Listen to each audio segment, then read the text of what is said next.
Hello everyone, it's me, Clayton. I just finished watching Season 2, Episode 7 of What If? What if Hela found the Ten Rings?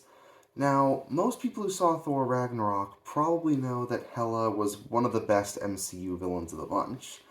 She was charismatic, she was deadly, and she made full use of Cate Blanchett's acting abilities to make her really memorable. So, I was actually pretty excited to see this episode, especially since it combines her story with that of Zhu Wenwu, the main villain of Shang-Chi and the Legend of the Ten Rings, basically showing us who the actual Mandarin is, and turns out that guy actually makes for a pretty good counterpoint to Hela. But let's get to the story, shall we? Hela, played once again by Cate Blanchett, is sent over to Earth by Odin, not played by Anthony Hopkins this time, after her ambition oversteps its bounds. And he ends up forcing her crown to Earth as well, with a similar level of restrictions as he did to Thor's hammer in the first Thor movie. It's just whoever wields the crown has to be merciful as opposed to having that person be worthy. I suppose he can just apply restrictions to any piece of equipment that an Asgardian has.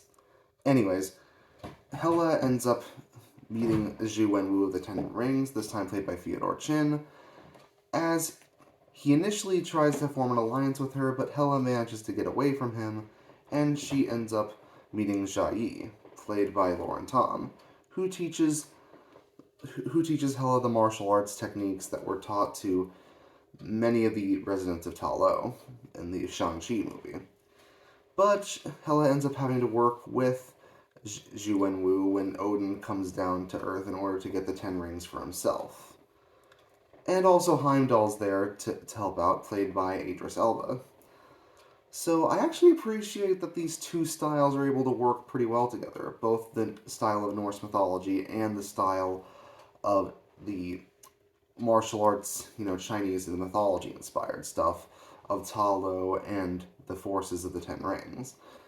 I appreciate that Fyodor Chin's able to basically recreate Tony Leung's performance pretty well, and even though Jia Yi came across as an odd choice for a supporting character in this episode, she's an inhuman and wasn't in the original Shang-Chi and the Legend of the Ten Rings, I think she did her role pretty well.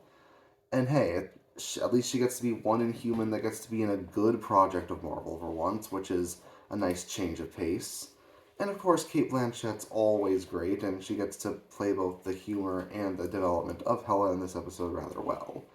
Even though the episode's only 30 minutes long, I still think it manages to get across the merciful part of her character development pretty well, in a similar fashion to an episode from Avengers Earth's Mightiest Heroes, where Thor has to go through similar character development in the episode Powerless, which ultimately never aired in that series, but it felt like it was a condensed episode that actually still worked in terms of character development.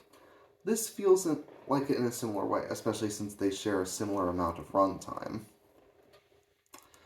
Plus, there's a ton of callbacks to Shang-Chi and the Legend of the Ten Rings, as well as just a lot of great visuals with the actual Ten Rings when they're used in combat. I always loved how they looked on screen, and how they looked pretty cool in animation too. And with only 2 episodes left, how are they planning on ending this season, I wonder? See you next time.